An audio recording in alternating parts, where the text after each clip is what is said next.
January the 10th, Romans chapter 12 and verse number 2. Be not conformed to this world, but be transformed by the renewing of your mind, that you may prove what is that good and acceptable and perfect will of God.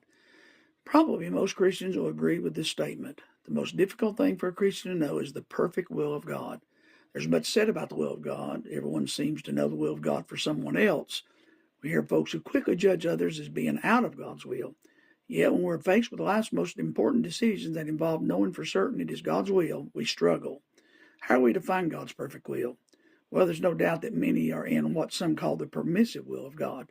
That's a place where those who dwell there somehow have come short of hitting the bullseye.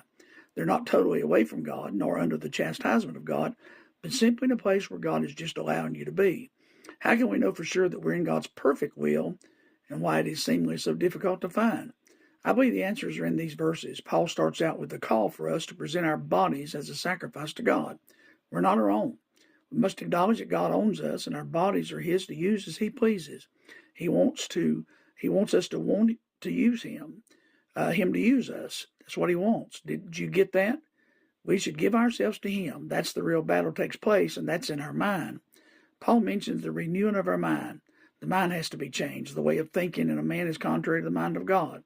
We want what we want and think like a man. God's ways are not our ways. Our mind is to be transformed by the Word of God. Literally, our thinking has to be reprogrammed. We have to allow the Word of God to rewrite the program of our values, ideas, and concepts and desires. It's only when the Word has filled the mind that the body will be laid on His altar.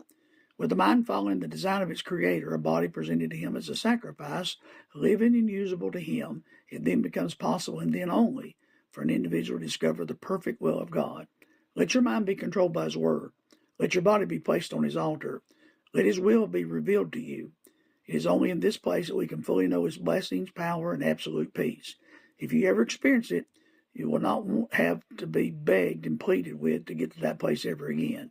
You'll want to live in His perfect will.